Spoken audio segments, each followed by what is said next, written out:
এখন সবাই লাইমলাইটে থাকতে চায়। এই তিনটাই ব্র্যান্ড প্রমোটার আছে, এই তিনজনই খালি ঝগড়া করে। ওনাদেরকে প্রমোট না করি দেখবেন কেউই কিছু করছে না। আসলে আমাদের ক্লিপ তো কখনো ভাইরাল হচ্ছে না, আমরাও কিন্তু লাইভে অনেক কথা ভুল বলি বা কি বলি। ওনাদের নাম ভাঙিয়ে আমার নামটা বড় করা আমার দরকার নেই। বাংলাদেশে ব্র্যান্ড প্রমোশন এবং ইনফ্লুয়েন্সার মার্কেটিংয়ের বর্তমান অবস্থা কি?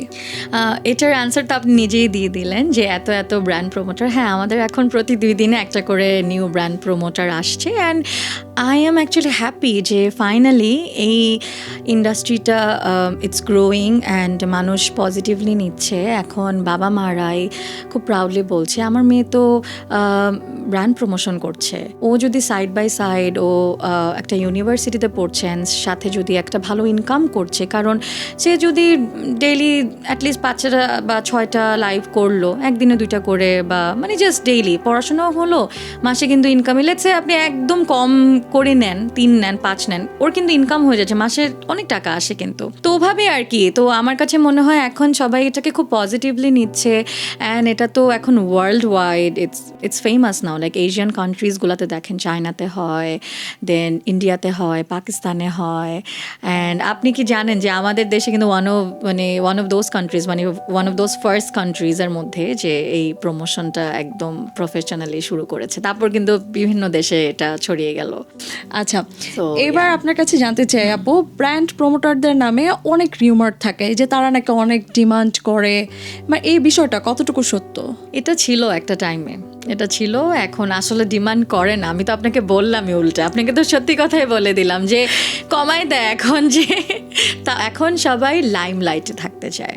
দরকার হলে ফ্রিতে করে দিব, বাট আমি লাইমলাইটে থাকবো। বাট আলহামদুলিল্লাহ আমার মধ্যে ফেম বা লাইমলাইট এটা কখনোই কাজ করে নাই। কেউ কোনো দিনও বলতে পারবে না।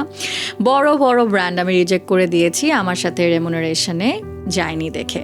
আমার কথা হচ্ছে আমি ওনাদের নাম ভাঙিয়ে আমার নামটা বড় করা আমার দরকার নেই। আমি যতটুকু আমার নাম আছে আই থিঙ্ক আমি আসলে এত ফেমের পিছিয়ে দৌড়াই না। আচ্ছা, ফ্যামিলিতে কে কে আছে আপনার?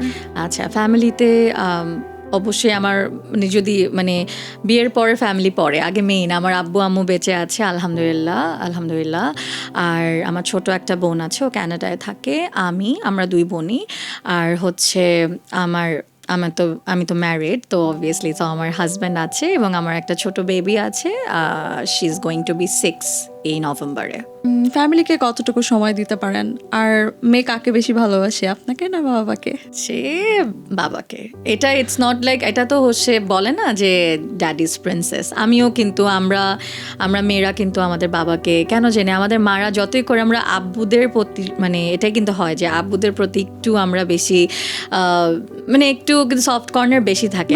সাধারণত বাবারই পাগল থাকে, আবার ছেলেরা কিন্তু মাদের। তো আমার তো কোনো ছেলে নেই, তো আমি বলতে পারছি না। বাট আমার মেয়ে সারাদিন আমার সাথে থাকে। বাট ওর বাবা যখন অফিস থেকে আসে, সে আর পৃথিবীর কাউকে চিনে না। তার দাদা দাদি, তার নানা নানু, সে কাউকে চিনে না, শুধু ওর বাবা। তো ওই হিসেবে যদি বলি, হ্যাঁ ওর বাবাকেই বেশি ভালোবাসে। But I would like to take the credit যে আমি ওকে অলওয়েজ বলি যে না, your father is the best. তো ওইটাও ওর মাথায় আমি ঢুকাই। তো আম হ্যাপি ও যদি ওর আব্বুকে বেশি ভালোবাসে। আচ্ছা আপু, এবার আপনার কাছে জানতে চাই, সোশ্যাল মিডিয়া ইনফ্লুয়েন্সার যারা, তারা একজন আরেকজনকে নানাভাবে পিঞ্চ করে, কাদা ছোড়াছুড়ি করে থাকে, এই বিষয়টা কেন হয়? আসলে আপু, এই কোয়েশ্চেনের মধ্যে একটু ভুল আছে, সরি টু সে।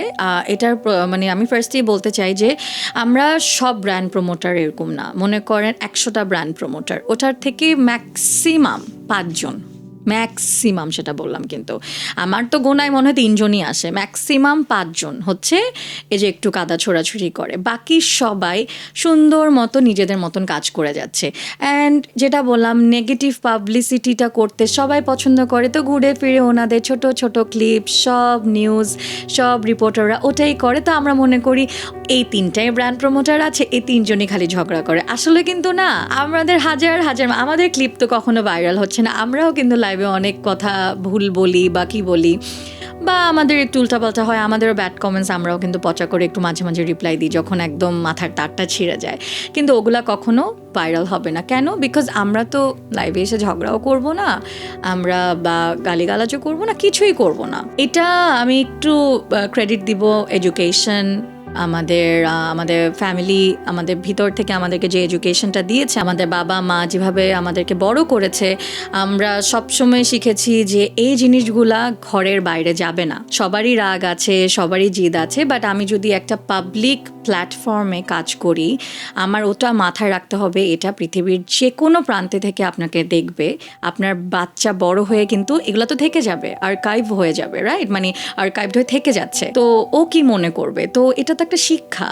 আমার যতই রাগ থাকুক, একটু নিজেকে তো কন্ট্রোল করব। আমরা তো কাদা ছোড়াছুড়ি আমরা আসলে করি না, ওই 2-3 জনই। তো আমরা যদি ওনাদেরকে প্রমোট না করি, দেখবেন কেউই কিছু করছে না আসলে।